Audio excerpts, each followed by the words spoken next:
केहि विधि स्तुति करहूं तुम्हारी। केहि विधि स्तुति कैसे करूं, वंदना कैसे करूं, पूजा कैसे करूं। बहुत सी इसमें महिलाएं बैठी हैं, पुरुष भी बैठे, जिनको पूजा पाठ कुछ करना आता ही नहीं, फिर भी अपने घर में मंदिर के पास बैठकर ऐसे ध्यान लगाते हैं और कुछ नहीं मालूम तो सीधे बोलते हैं शंकर भगवान की जय, शंकर भगवान की जय, राम राम राम राम राम राम, हे भगवान हे भगवान। और कुछ मंत्र वंत्र आता नहीं, ना तो श्लोक मालूम है। एक व्यक्ति को मैंने कहा जो मंत्र सुनाया था उसको जपते हो कि नहीं जपते हो? बोले हमको मंत्र सब भूल गए, हम एक ही बात कहते हैं बस, जय संग देव जय संग देव जय संग देव। हमने कहा भगवान का नाम? बोले हम सुनी नहीं पैर, हम कहा बताए रहो। कितने लोग मंत्र सुनी नहीं पाए और भूल गए, और कंठी पहिरी नहीं तो अपन तो लोगों ने कहा भाई कुछ मंत्र वंत्र याद नहीं तो कैसे तुम्हारी भक्ति पूरी हुई और कैसे कल्याण हुई। तो उदाहरण दे दें कि खेत में किसान जब बीज बोते है तो उल्टा और सीध चाहे जैसे पड़े लेकिन वो सब फसल बन जाते उग जाते हैं। तो हम उल्टो कुछ बोली तो हम ठीक हुई जी सब उल्टा बोलते। वाल्मीकि जो है वो मरा मरा कहता था, मरा मरा मरा मरा मरा मरा मरा, तो जल्दी जल्दी उसने कहा तो राम राम होने लगा। और उल्टा नाम जपत जग जाना, उल्टा जप दिया उसने। वाल्मीकि भय ब्रह्म समाना। गाइए डॉक्टर मोहन। उल्टा नाम जपते जग मुस्कराइए भी, जाना, ये भी दवाई है। वाल्मीकि भय ब्रह्म समाना। उल्टा नाम जपत जग जाना। पूरा संसार जानता है कि वाल्मीकि ने उल्टा नाम जपा था। जपा उल्टा हो गया सुल्टा। वाल्मीकि देखिए भगवान के भक्त हैं और वाल्मीकि को सप्त ऋषियों ने ज्ञान दिया था, तब सुधार हुआ। लेकिन उसी वाल्मीकि के आश्रम पर वो जिस राह में बैठता था उस राह में इंसान नहीं जाता था उसके डर से। लेकिन आज वाल्मीकि उल्टा नाम जप करके ब्रह्म ऋषि बना और इतना बड़ा आश्रम बनाया कि भगवान राम उसके आश्रम गए। याद रखना, सुधर जाओगे तो तुम्हारे आश्रम में भगवान भी आने के लिए इंतजार कर रहा है, और बिगड़ जाओगे तो याद रखना इंसान भी तुम्हारे यहां आने के लिए तैयार नहीं। सुधरो। और आदमी बिगड़ा बहुत है। आदमी में जितने रोया हैं उतनी अवगुण भरे हैं। रोया रोयम अवगुण। कितनी माताएं अपने बच्चों से तंग हो जाती हैं तो कहती हैं तुम्हारे रोया रोयम रसवाद भरा है। इतना अवगुड़ी है ये वास्तव में। और संतगण भजन भी गाते हैं, मेरा अवगुण भरा शरीर प्रभु कैसे तारोगे। मेरा अवगुण भरा शरीर प्रभु कैसे तारोगे, प्रभु कैसे तारोगे।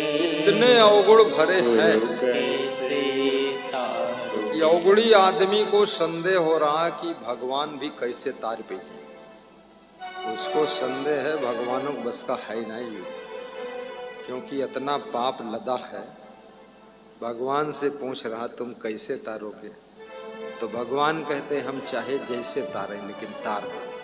लेकिन हमका कोई उम्मीद नहीं देखा तुम तार पे हो, तरीका बताओ कैसे तरीका, क्योंकि बहुत भंगार भरी अंदर। ये एक अवगुण नहीं है। मेरा अवगुण भरा शरीर प्रभु कैसे तारोगे। मेरे पास में एक आदमी अपनी पत्नी के साथ आया, बड़ी मुश्किल से उसकी पत्नी उसको ला पाई। दारू की दुकान पर किसी पति को आज तक कोई पत्नी लेकर गई ही नहीं, न भांग की दुकान पर लेकर गए, न जुआ जहां ख्याल आ जात हुओं लेकर नहीं गए कोई पत्नी। और ये नालायक अपने आप पहुंच जात हुआ। और सत्संग में पत्नी और बहन और भाभी और माँ सब जुटते हैं, तब भी इनको आने में कठिनाई है। सोचो, सत्संग में लाने के लिए इतना प्रयास करना पड़ता है, तब भी नहीं आते। और दारू की दुकान पर ले जाए के लिए कोई प्रयास करे, सब मना ही करते हैं। माँ मना करती कि तुम दारू की दुकान पर न जाओ। बहन कहा तुम दारू छुओ ना, बैठा रहता हो, बिल्कुल उल्लू की तरह बैठा रहता, सबकी बात सुनता रहता है। पत्नी कहा थे दारू की तरफ देखो ना, फिर सुन लेता है। लास्ट में कहता है तुम लोग बैठो, हम थोड़ी देर में आए रहे। और जाकर अब एक बोतल पी कर आता है। इधर से जब गया था तब तो हिंदी बोलना नहीं आता था, और जब पी कर आवत है तो इंग्लिश बोलता आवत है। कौन पढ़ाई पढ़ी से इतना अवगुड़ी आदमी। दुनिया में जितना लोग दुखी है सब अपने अवगुण के कारण दुखी है।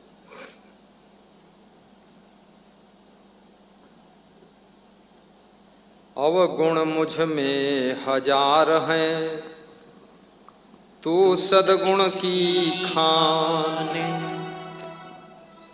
और सब में अलग अलग टाइप के अवगुण,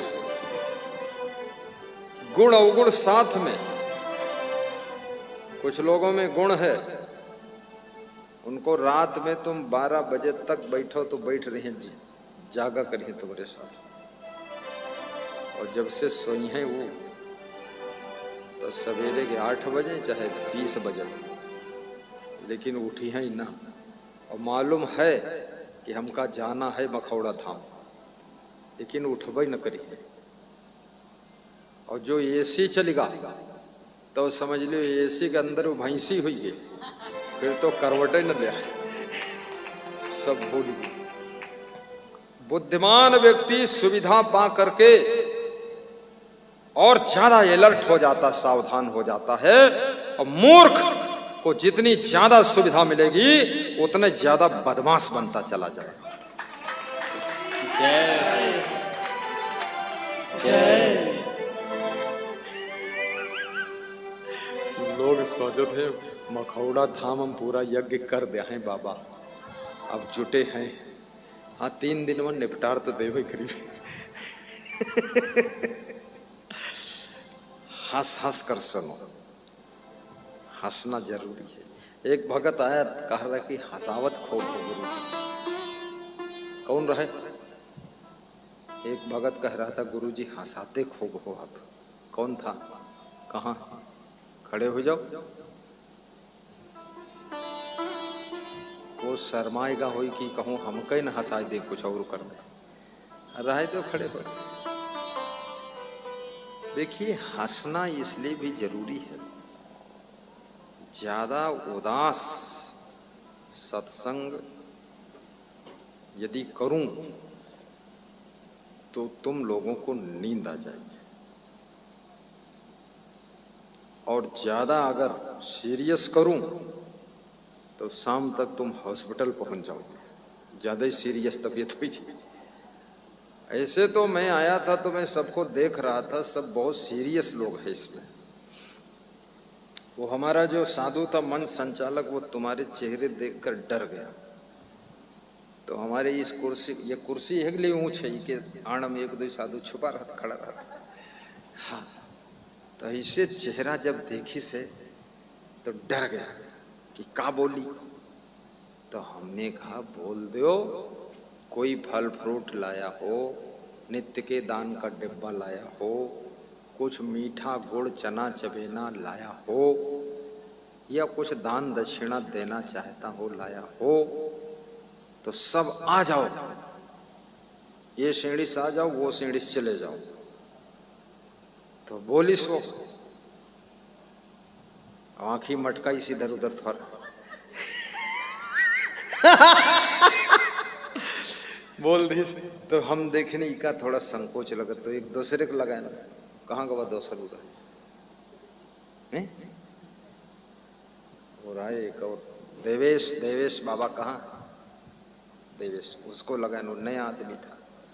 नया आदमी जो हो तो अल्हड़ आदमी हो तो का तो कुछ मालूम है नहीं, वो अपन झोंक दे से खाला सब जने आ जाओ।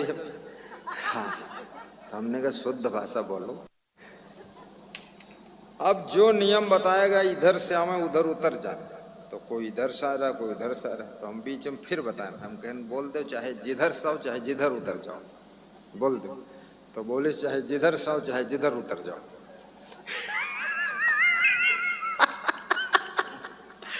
अब ये इतने सीरियस लोग बैठे रहे और सीरियस होने से कुछ मिलने वाला नहीं, कुछ नहीं, सिर दर्द शुरू हो जाएगा ज्यादा सीरियस रहो। हंसने से सिर दर्द कम हो जाएगा और खूब हंसोगे तो खत्म हो जाएगा सिर दर्द खत्म। तुम नहीं खत्म होगे, तुम चिंता मत करना, तुम तो इसे खत्म नहीं हो, तुम 1000-2000 खत्म करके तभी खत्म हुई हो। तुम बहुत अजर अमर अविनाशी हो, इतना जल्दी खत्म नहीं। जब कर्म फल भोग खत्म होगा तभी खत्म होंगे आप, ऐसे नहीं खत्म होंगे। तो शिवरी क्या कह रही राम से, बोलो चौपाई।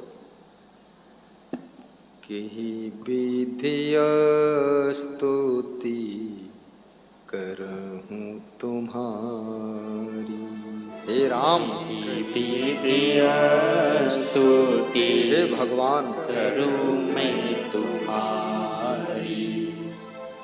आपकी स्तुति कैसे करूं, कोई विधि विधान मालूम नहीं। एक पुलिस जवान मध्य प्रदेश में जैन मुनि को आमंत्रण देने आया कि मेरे घर चलो। तो जैन मुनि बोले हम विधि विधान से जाते हैं किसी घर। तो वो पुलिस दरोगा जी था, बोले हम विधि नहीं जानते, हम विधान जानते हैं, और तुम विधि विधान से जाते हो, हमारे यहाँ बिना विधि विधान चलो आप। तो जैन मुनि हंसने लगा। तो बोला जैन मुनि फिर हमारे घर आए और खुश हुए, तो मेरे से बोला कि आप भी चलो हमारे घर। तो हमने, हम कोई जैन मुनि थोड़े, बोले जौन मुनि हो, कोई मुनि तो होई भाई करियो, हमारे घर चलो, थोड़ा चरण पड़ जाए, पधरो। हमने कहा आज टाइम नहीं, लास्ट दिन चलेंगे। बोला आज ही चलो, कल हमको टाइम नहीं है, हमारी ड्यूटी लगी, हम दरोगा हैं। तो हमने कहा तो अगले साल चलेंगे। बोले जिंदगी में दोबारा मिलोगे ही नहीं, हमको पता है, क्योंकि पूरे देश दुनिया में जाते हो, हमारे लिए फुर्सत कहाँ आपको। और वास्तव में 8 साल हो गए वो मिला ही नहीं हमका, और न उसके यहाँ हम गए कभी, निपट गया हो, मर भी गया हो, पता लगा।